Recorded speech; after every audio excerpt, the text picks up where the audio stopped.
lot of guys are in the mirror telling themselves, I'm the man, I'm the shit, I'm the this, I'm the that. But when they walk out the house, don't nobody know them. And if they disappeared off the planet tomorrow, who would miss them? And that's what bothers a lot of men. Living a life of insignificance.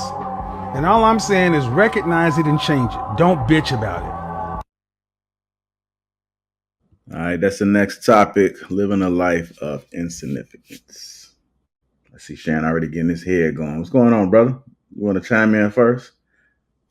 No, I was in an argument with one of my frat brothers in my fraternity group the other day. He posted, should have went and found it.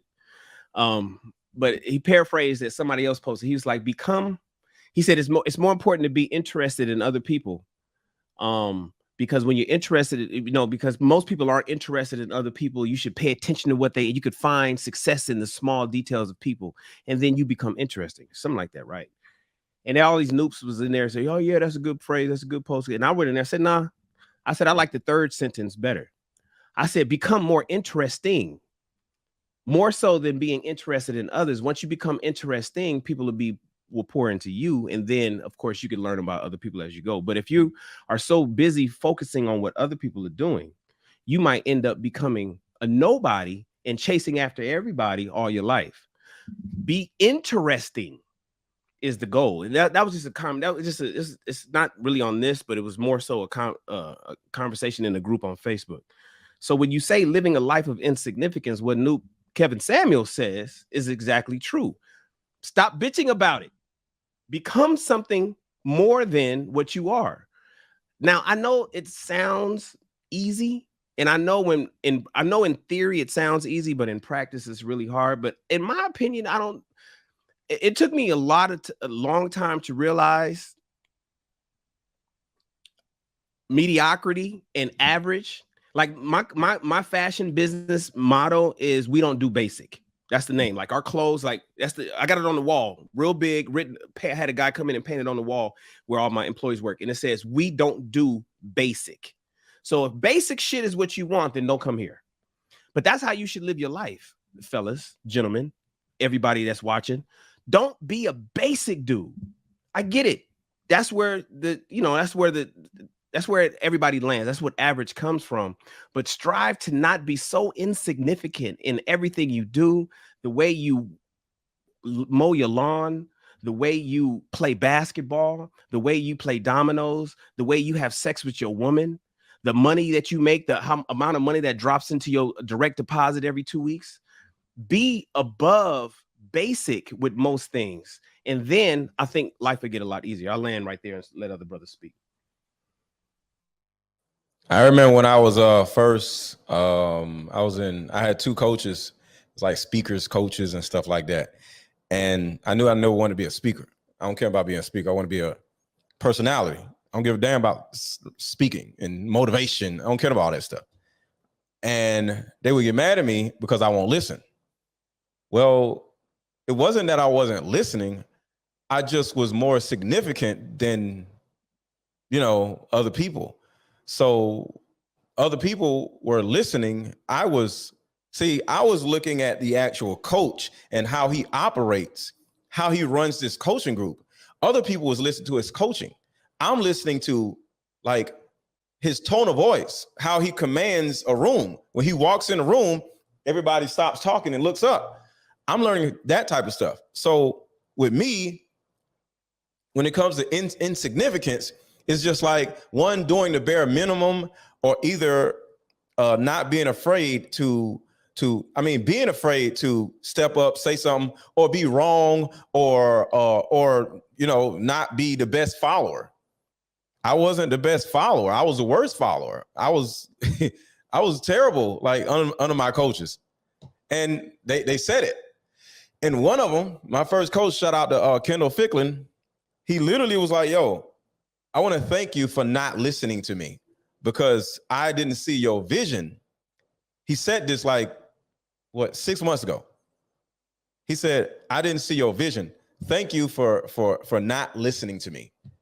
And that is an example of being significant versus not being significant. Sometimes you got to think outside the box. Sometimes you got to do some other shit. You can't just be following in a little line like little kids walking down a line in school. And you don't supposed to be dancing and trying to get attention, but you got to figure out a better way to be standing in this line like little kids. So that's my whole way. My way of thinking was totally different than everybody.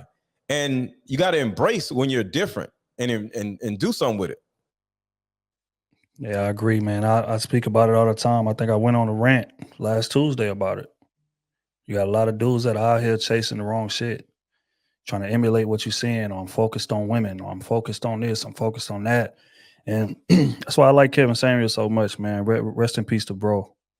You know, he didn't get a lot of credit for a lot of that kind of verbiage.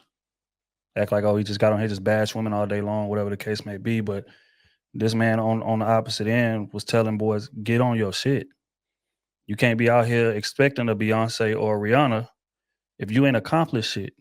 Like, what do you bring to the table? I never forget that funny phone call he had with that dude where he roasted his ass. He like, bro, you 5'4", 300 pounds. You say you make less than $10,000 a year, and you want to what? No, get your ass off your ass and go make some more money. Get up, glow up, go accomplish something, go elevate in life. And I feel like people, you know, are so worried about watching. Going back to what Shan is talking about, that's 1,000%. That's why some people spend so much time on social media trying to learn what this celebrity doing. Oh, damn, what chain did Lil Baby just buy? Or, you know, Dirk just bought the new Track Hawk. Or, damn, oh, that's crazy. Rolls Royce here with Meek and the Rolls, blah, blah, blah. You spending so much time and you got so much intel on what everybody else got. You ain't got time to go accomplish it. Because the fact is, everybody that you see with any kind of success, they had to get low and they had to get dirty to go get it. And that means cutting people off.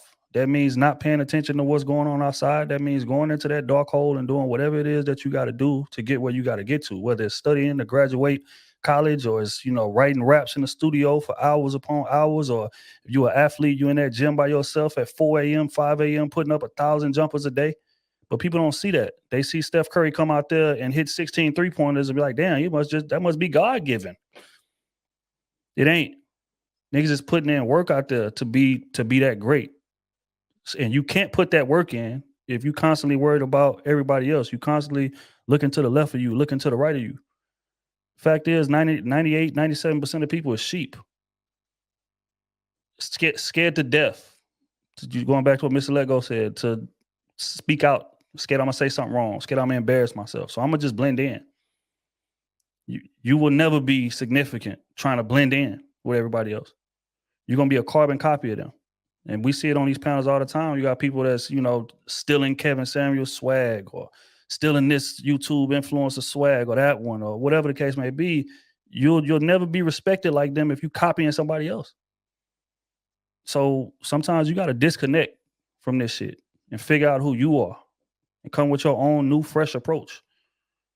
That's one thing about me. I don't try to be like nobody. If I disagree, I don't give a damn who it is. And me and Kevin Samuels, they got into it before, as far as disagreeing on points. And I respect the hell out of bro.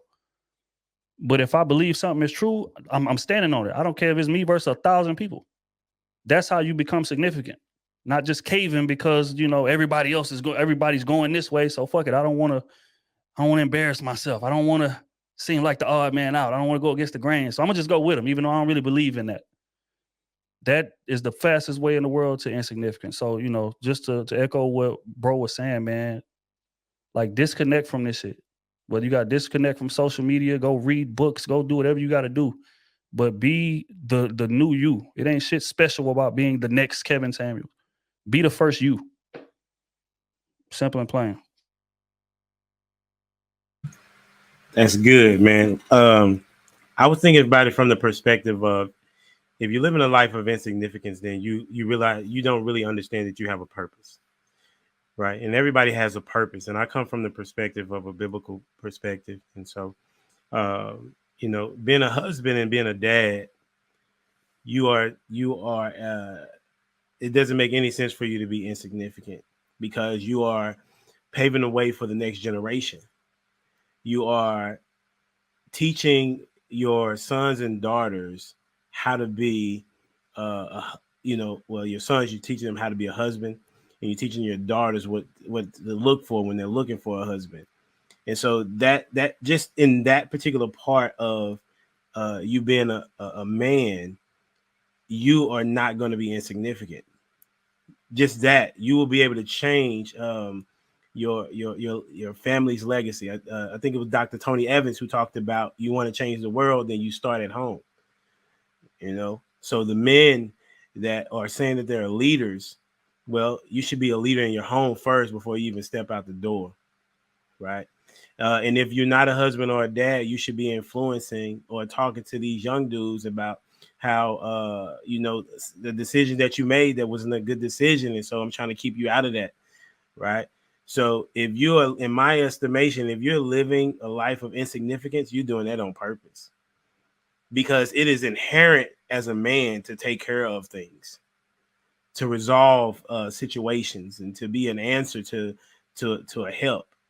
So if you're living a life of insignificance, then you're really trying hard, in my estimation. I can't. I mean, I've been around and heard about these dudes living with women, just for example, and I'm like, that's not even in my mind. Like, I don't understand why you would think that makes sense to live off on someone else. Like, you doing that on purpose, right? And so when you live in that particular manner, you are reducing yourself on a continuous basis. And the men on the panel, we trying to talk to y'all about, I'll just speak for me for sure, but just talking to them, you want to be on your purpose on purpose. And that should be something that you're doing every day. And the progress is going to be slow sometimes it'll be fast. It just all depends on your work ethic, right? So at the end of the day, you need to find out what it is that you enjoy to do and try to do that. But the most important thing that I would say for me, I love being a husband. Can't wait to be a husband again. And I love and enjoy being a dad because I get to change the world right here in my house. You know, I think one of the things that we do just right here on this panel is very important. And by that, I mean having regular conversations to people who are being significant within their own lives. Because ideally, we're coming to the table to exchange information, not just provide it. You know, and just to put that in context, I remember one time we were having a conversation on here, and for instance, Shan said something about if you sell real estate, you know, how effective essentially are you being? It made me think about, okay, how many units am I really putting out, closing or whatever this year? You know what I mean? It's easy just to say this is what I do, but how effective are you at doing it, right? Trill said something last week about reading. It made me think about, okay, well, how efficient are we being? A lot of us like to stay busy and say what we don't have time for, right?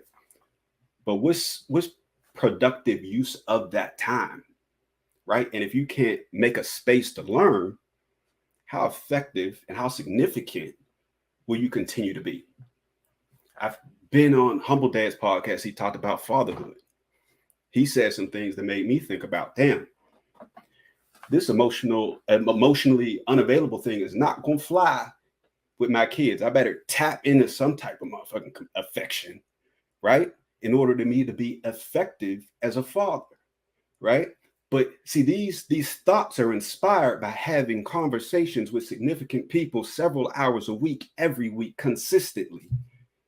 Ideally, we're here to grow each other, right? So living a life of significance means that sometimes you travel from wherever, now we got the internet, but you travel for however long or far to sit at a table with other kings and exchange information that hopefully you leave with something to add to your playbook that you can apply to remain significant, to be effective, to be productive.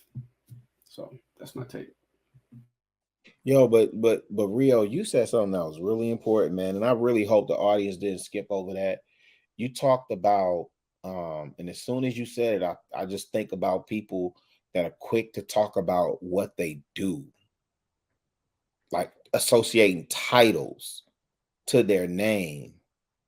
I know Let Go in Atlanta, he see it all. I know you see it. Shan, you in LA, I know you see it. There's a difference Trill, I can only imagine how that's popping up in Houston, especially with how y'all popping off down there and the party promoters. You know, everybody's a somebody. Everybody's a somebody, but you are. I don't want disrespect and say you a nobody, but it's like, man, come on, fam. You know what I took from the clip, JR, as you was playing, and I agree with you, Trill. Rest in peace to bro. I think Kevin Samuels definitely does not get his just due.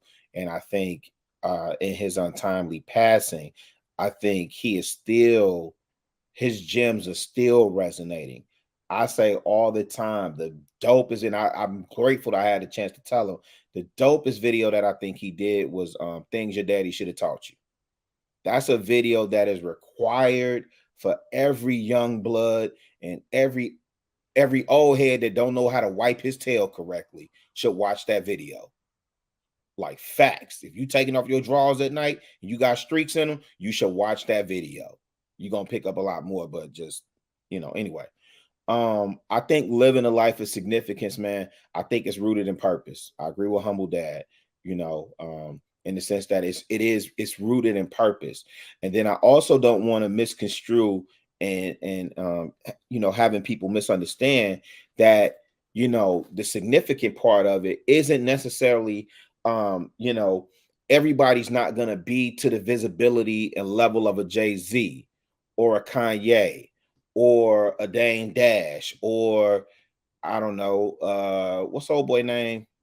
Pete, like whatever celebrity I was with, Kim Kardashian. Like, you understand what I'm saying? Like, everybody's not going to be to that level, and that's not how you should define significance. You should define significance based on your purpose and the people that you impact in your life.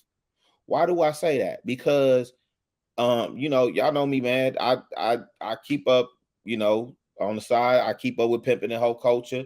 And there was a real popular pimp that just passed, and they celebrated him like, I mean, like a king was going home, right? And in other people's eyes, that would be looked at as, you know, oh, that's the scum of the earth. He's no good. Da, da, da. Well, in their eyes, he lived a life of significance. Right? We might not agree with it. We might not do that, this, that, and the third, whatever our ideology is or whatever our moral beliefs are. Cool. But I'm saying that life of significance for those people that he lived for, they celebrated him. And I think that's what Kevin Samuels was speaking to. Like, if you was to pass on, who would know you? Who would celebrate you? Who would mourn you? Who would grieve over you? And that's what you should strive to do in your circumference, in your inner circle, in your cipher. You should always strive to live in your purpose and be the best version of you possible to impact and influence those people around you. Yeah, man. I think everybody made great points. No doubt. Everybody, hey, y'all hit the target. My thing is, as far as this goes, is understanding what your journey means to you. Right? Because just like Mr. Letgo said, everybody not going to see it the same way you see it. You know what I mean? Everybody not going to see it the same way you see it. And the only thing that you really got to measure anything by is the results. Right? It's not how you feel about it. It's not what your intent was, because we all know the road to hell was paved with good intentions, right?